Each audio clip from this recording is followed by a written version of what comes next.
So our final founder for this session is Gia Schneider, co-founder and CEO of Natel Energy. Hey, Gia, how's it going? Hi, how are y'all doing? Great. Well, pleasure. It's a pleasure to be here. Yes, I'm co-founder and CEO of Natel, and what we focus on is sustainable distributed hydropower.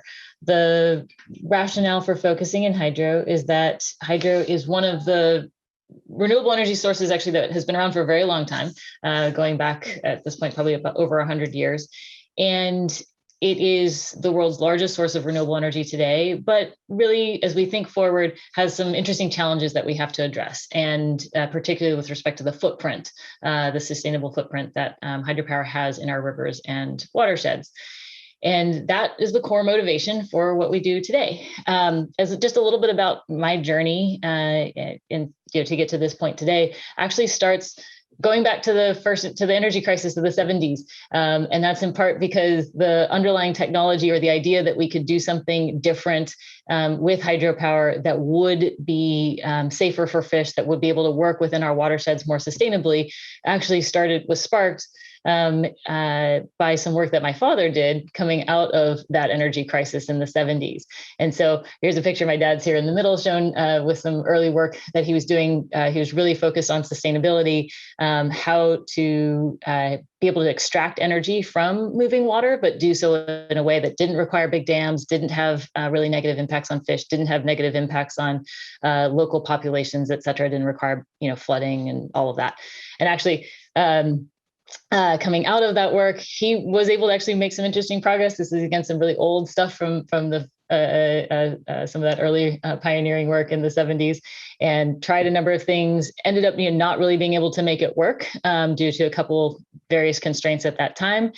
And I kind of grew up exposed to the concept that, how do we solve energy, and how do we do so in a way that works within our watersheds? And my brother shared that as well. This is a picture of he and I together doing some work that has also informed what we do with Natel today. We're collecting basically several different types of bugs from this river as a way to measure the biodiversity, the level of health in that particular creek. Every summer for about 15 years, we would go to this stream system in Colorado. My brother was an avid fisherman, and we noticed that there were two different forks of this river, and one fork had a very high level of beaver dams. It had a lot of fish. The fishing was great. And the other one had no beaver dams, because all the beaver dams were removed by the ranchers who graze cattle on that land. And so we did this study, and sure enough, the bug biodiversity was very high in the stream that had a lot of beaver dams. So that was kind of another light bulb in the fact that what we put in our rivers, and how the civil structures, the structures that are in our rivers can have a really big impact on the natural function of that. And so another key motivator for me in this journey is the fact that I often say climate change is water change, because the way our water patterns are being driven by climate change is something that we feel every day. I live in California. Obviously, we're in the midst of a drought. We just happened to have a couple of very large storms come through, record-setting rain, frankly, where I live. And both of those, like the extreme drought, extreme rain, are emblematic of the impacts of climate change on our water system.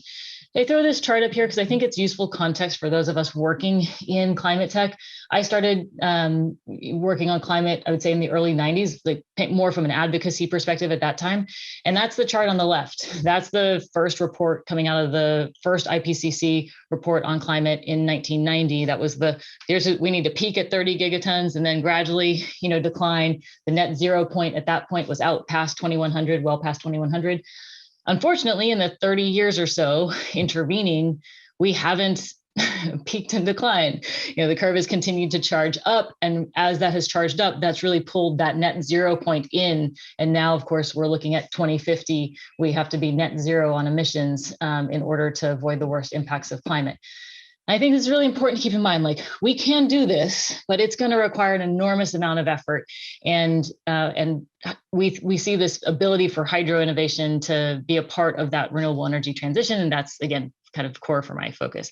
We want to do that, keeping fish alive and happy. And so the I think a big aha for us relative to the convention in the industry has been that if we put the industry to date has not solved for sustainability, to be blunt.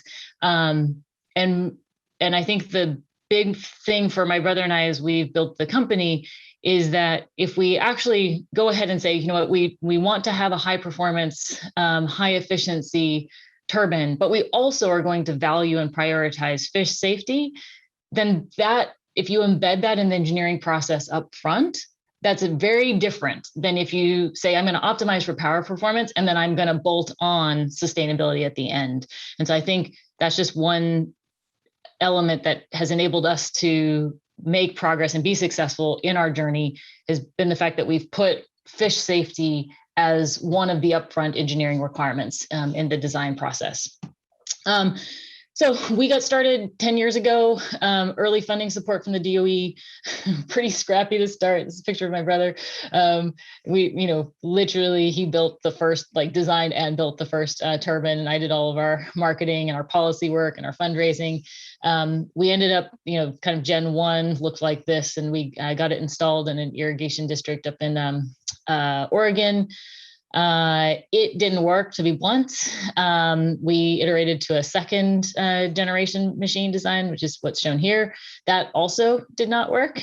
But what we had accumulated, and by did not work, it was a combination of they didn't hit basically mostly reliability and power curve, power production metrics.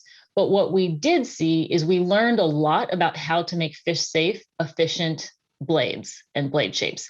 And the challenge we were having is how to put that fish safe, efficient blade on a powertrain that would be reliable and operate for 20, 30 years in the field. And that we realize is basically comes down to thick leading edges, kind of the shape that's shown here.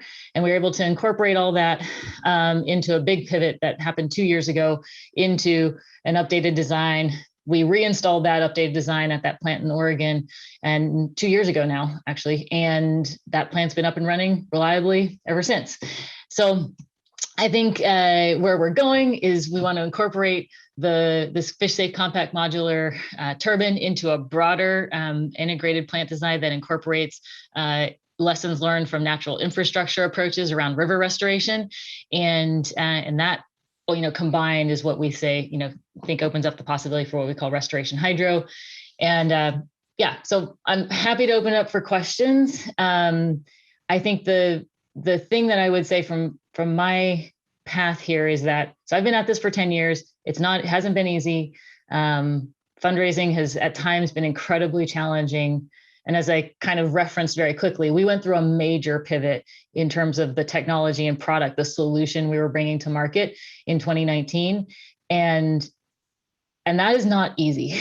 That particular point was we had been down a specific powertrain architecture for 8 years. And we had to step back and realize that was not the product that was going to be successful in the market.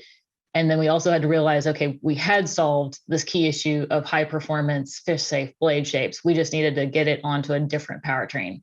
And once we made that pivot, that basically in 2 years, we went from, idea to 2 installed plants at this point that have been operating reliably with a cumulative 2 years of operating history. We've done at this point 4 or 5 fish passage tests that have hit near 100% safe passage for fish. And we just announced the other, last month, an 80 megawatt project in Louisiana. So took a little while, but once we got the pieces together, it has enabled us to move fairly quickly, but required being able to make that pivot. Amazing.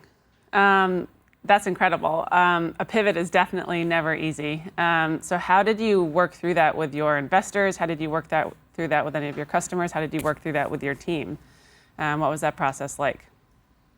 Yeah. So go in the order, investors and board first. I mean, we have been transparent with our, board and investors through the entire process. And I think that is really critical, particularly, well, I think at all times one should be, having a good relationship with your investors and board is a solid foundational point. Yep.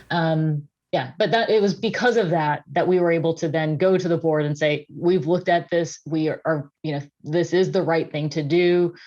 We did our homework, so we were clear that we had intellectual property we could defend and patent with this pivot. That was important as well, just to protect the investment. And so transparency, and then we did our homework going into that board meeting where we were like, this is the right path. We think this is the right thing to do. With customers, we've been fortunate to just have, again, like really incredibly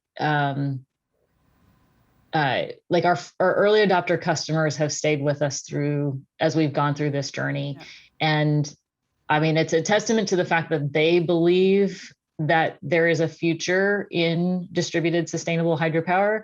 I think that it really also goes to the team. This is not me. This is all of my team, frankly, who have been critical in working with those early adopter customers to be super responsive to their needs, to be very transparent about where we are in our product path. And then once we've gone back, like we've upgraded, everybody, the 2 projects that were done with prior generations that weren't going to work, we went back and we upgraded them. We updated them with the new model. And then, so investors, customers, and team. Oh, team. Yeah. So I think that the biggest, actually that pivot in 2019 was incredibly energizing for the team. It does feel a bit like an oh no moment, as well, of course, but I think that's part of the homework that you have to do as an executive or part of the leadership team of a company. Is you just like we had to do our homework for the board, we did our homework for the team, and then we're able to really bring the team with us in understanding that this is the direction. This direction has more at the end, more commercial certainty, of course, but at the end of the day, we're all focused on making an impact. And being able to, I think that once the team could clearly see, like, yes, okay, this applies everything we've learned, but puts it in a package that we'll actually be able to scale. Yep. Once we got over that, that was pretty motivating. Yep, that's huge. That's really huge. Another question is, so you've spent, a decade doing this. And so while the last 2 years have I think, been a nice clip, everything around the pivot, how do you personally, as a founder, as Gia, stay motivated, and like how do you keep your focus on change and success and sort of moving the ball forward? I think that, so one element of it undoubtedly is the team, and in this case particularly my co-founder, and who also happens to be my brother. So I think having a really awesome team has been really important, because that helps. Inevitably, no one is always upbeat 100% of the time. And so having a good team is critical, because it means that when you're low, probably somebody else on your team is high or higher than you are, and can balance that out and give you some perspective. So I think that's one. And then I think the other is that, as I referenced, to me, big picture, we have climate change and biodiversity are the 2 crises. Like, this is a bigger picture thing, but it's just, for me, climate change and biodiversity are the 2 crises that face us. And like what we do over the next 30, 40 years is going to materially impact the direction of our planet, like, and of our species on this planet, and not just us, but like all the other living things on this planet as well. And so I think that that's incredibly motivating for me. Yep. Yeah. Right there with you. And it takes time. Like, unfortunately, infrastructure doesn't change quickly. So it's kind of like, it is a lifetime effort. Yeah, and so another question is, so when you think about the shift to 100% renewable energy, there definitely has to be market reforms. Do you think about that from like a local market basis, or do you think that like it has to be from the top, or what do you think is going to be what sort of pushes the market to really move to renewables? So I think that unlike 10 years ago or even 5 years ago, it feels now very much like we've actually tipped over on sentiment towards renewables. Yep. I think that at this point, the downside impacts, the downside of not acting on climate is clear enough now that I think that the bulk of the investment and policy, et cetera, making communities move towards, we need to do renewables and we need to move in that direction. That's different than even 5 years ago. And it's very different than 10 or 15 years ago. I think that the challenge remains of how fast we need to go. And if you take the kind of old construct, the common construct, you can have something fast, reliable, or cheap, pick two of those three. Again, those charts I put up, unfortunately, as a result of being relatively slow to act over the last 30 years, we have put ourselves in a position where we've taken one of those variables off the table. Like we have to go fast. And so if we have to go fast, well then, and we want a reliable grid, presumably we aren't going to compromise, for example, in the US on a reliable grid. It does, to me, beg the question of how expensive this transition might be, despite the very impressive gains that we've seen in reductions, of course, in solar and wind. To answer your question on markets, I think policy is incredibly important. And what's currently, I do think we're making progress on that front. What's on that front? What's in the infrastructure and reconciliation bills in DC right now is, which does look like, at least the infrastructure bill does look like it will pass. We'll see what happens on reconciliation. But those two, despite the fact that there's obviously compromises across the board and not as ambitious as we might like, what is in there is critical in like kickstarting us down that, helping us get down that path. So local policy matters. Like in electricity markets, there's always an intersection between state and federal. It is easier to catalyze big change if we can get things like what's currently in the infrastructure and reconciliation bills passed. Like that becomes a very broad driver across the whole country. Awesome. Okay, on a different tact, this is more on the product side. Can you talk a little bit about your AI predictive software platform and how it's benefited the hydro business? Yeah, absolutely. So that is, bottom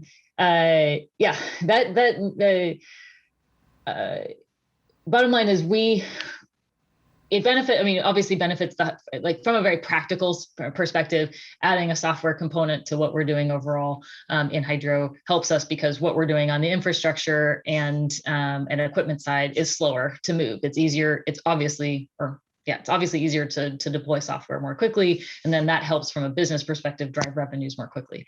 From the big picture perspective, the other really fascinating, the thing from that I find really fascinating is climate change is water change. Hydropower, so building a better understanding of what's happening with water flow, with stream flow is critical to help us overall, like a whole host of industries outside of hydropower, figure out how to better manage water and water risk and make certain trade-off decisions as climate continues to change. However, and we have the tools between satellite imagery, weather data, and machine learning to do some really fascinating things with that kind of forecasting and prediction that we didn't have, again, 5 or 10 years ago. So bottom line is it benefits us certainly practically as a business. We think it has a really, that hydropower is a great proving ground because the hydropower industry needs that kind of data in a very targeted and very like rigorous way. And so by being able to build the tech for the hydro industry, we've now built a solution that we think can scale outside of hydro in a really fascinating way as well. Awesome. That's really cool.